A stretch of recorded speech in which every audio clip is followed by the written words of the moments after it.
Radio 5, Cádiz, salud. En nuestro tiempo de entrevista que los martes dedicamos a salud pública, hoy nos vamos a ocupar de la atención del síndrome coronario agudo en urgencias. Se acaba de celebrar un simposio sobre este asunto en el Hospital de Puerto Real y está con nosotros el organizador, también director de la Unidad de Gestión Clínica de Urgencias del Hospital puertorrealeño, el doctor Julián López, director de Urgencias. Muy buenos días. Buenos días. Cuando hablamos del síndrome coronario agudo, ¿estamos hablando de infarto de miocardio o no es exactamente lo mismo? Sí, el síndrome coronario agudo es un conflicto de riego en el corazón en el que el músculo cardíaco, que llamamos miocardio, quiere más sangre de la que sus arterias, que denominamos arterias coronarias, le pueden proporcionar. El síndrome coronario agudo va desde un conflicto de riego mínimo a un conflicto de riego máximo, que sería el infarto agudo miocardio, provocado por la oclusión completa de la arteria o de las arterias, que son responsables de un área del corazón. Y esa área, dependiendo de la gravedad del proceso, pues puede provocar desde molestias severas a la muerte. La rapidez en la atención siempre es conveniente. En este caso supongo que no solamente es conveniente, sino que es vital, es imprescindible, ¿no? Es vital, la rapidez y sobre todo la coordinación de los distintos dispositivos y niveles sanitarios para que el paciente, desde que identifica que tiene un problema que puede ser grave, la solución definitiva sea en el menor tiempo posible. Si es vital atenderlo con rapidez en el hospital, también debe ser que el paciente pida la asistencia. ¿Hay síntomas que nos alerten con algún margen de tiempo, que nos digan que estamos...? Sí. De todas maneras es una enfermedad muy traicionera, ¿eh? Es una enfermedad que mata a mucha gente, que afecta a mucha gente y que una gran parte de las personas que mueren antes de llegar al hospital por la aparición súbita de los problemas. Hay dos tipos fundamentales de presentación, una progresiva en la que el paciente empieza a notar síntomas en determinadas situaciones, cuando hace ejercicio, cuando tiene estrés. Suelen ser síntomas que se relacionan en el área del centro del pecho, que además pueden ir acompañadas de otras sensaciones. Muchas veces no es dolor, es una sensación como de que hay un peso sobre el pecho o que hay una falta de aire y algunas veces se acompaña con sensaciones extrañas en el hombro o en el brazo o en la mano, que algunas veces en los primeros inicios de la enfermedad ceden con el reposo. Muchas veces los pacientes los relacionan con otras cosas. Bueno, voy a tener gases, una cosa así. Pero luego progresivamente eso va avanzando, es lo que al principio llamamos una angina, luego una angina que aparece en el reposo y luego ya pues el cuadro de la oclusión completa de la arteria. Pero en otras ocasiones no hay síntomas, bien porque el paciente pues padezca otras cosas como la diabetes, si quiere luego hablamos de los factores de riesgo, en que la progresión es silente y el paciente tiene menos síntomas o son mucho más vagos y entonces cuesta más trabajo que lo identifique. ¿En qué aspectos han centrado ustedes el simposio que se ha celebrado en el Hospital de Puerto Real?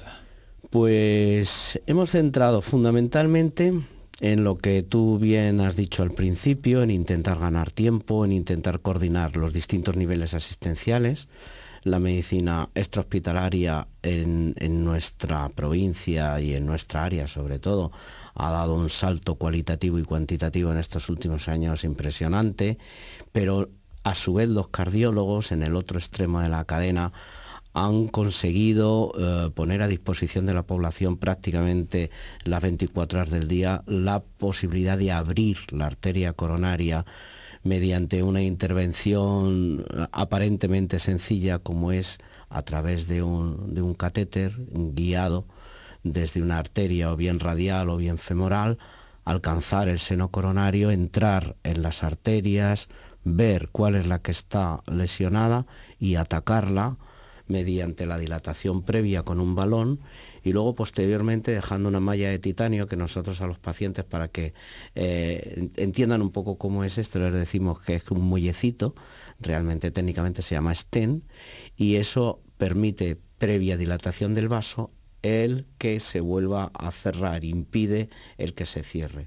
Entonces, ese abordaje temprano, la colaboración imprescindible de los cardiólogos, desde que el paciente identifica el síntoma y el 061 lanza el equipo de emergencias a buscarlo, hasta que llega a urgencias y le damos un trato prioritario y empezamos con la medicación que va a favorecer el que luego la técnica se realice en condiciones óptimas.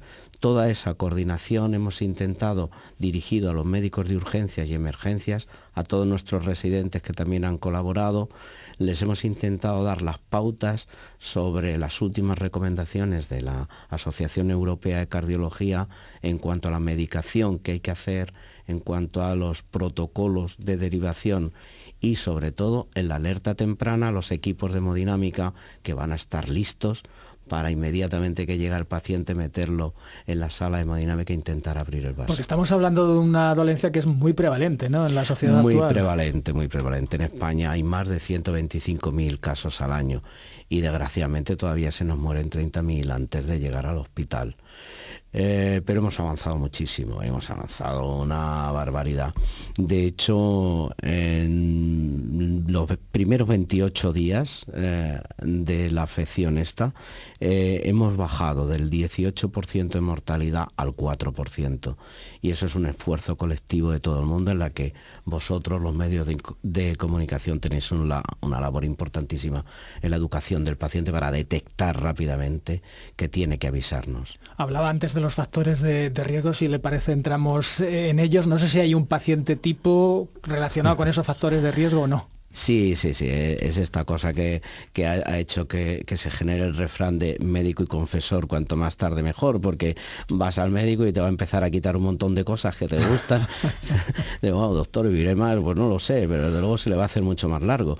Los factores de riesgo fundamentalmente vienen derivados de dos grandes bloques, ¿no? El genético que llevamos nosotros y no podemos influir sobre él, nuestros antecedentes familiares sobre la enfermedad cardiovascular los arrastramos, el sexo, nacemos hombres, pues nacemos hombres, tiene sus ventajas y sus inconvenientes.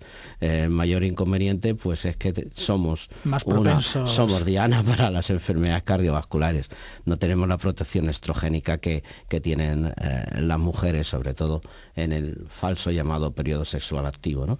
Luego hay otros factores que sí podemos trabajar sobre ellos, fundamentalmente el tabaquismo, intentar evitar tóxicos, el tabaco directamente, pero también el control de enfermedades que podemos adquirir a lo largo de la vida, diabetes, hipertensión, el controlar mucho nuestro colesterol e intentar tenerlo en límites aceptables, por tanto el hacer una vida saludable, ejercicio, una dieta equilibrada, un control de lo que es nuestras propias enfermedades, intentar llevar una vida lo más tranquila posible y evitar el sedentarismo. Nos queda medio minuto apenas. Me gustaría preguntarles si después de sufrir un episodio coronario se puede hacer una vida normal, se puede volver a la normalidad. Se puede hacer una vida normal y además hay que elogiar que el Hospital Puerta del Mar ha puesto en marcha una unidad de rehabilitación cardíaca que está consiguiendo primero disminuir las secuelas y mejorar mucho la calidad de vida de estos pacientes.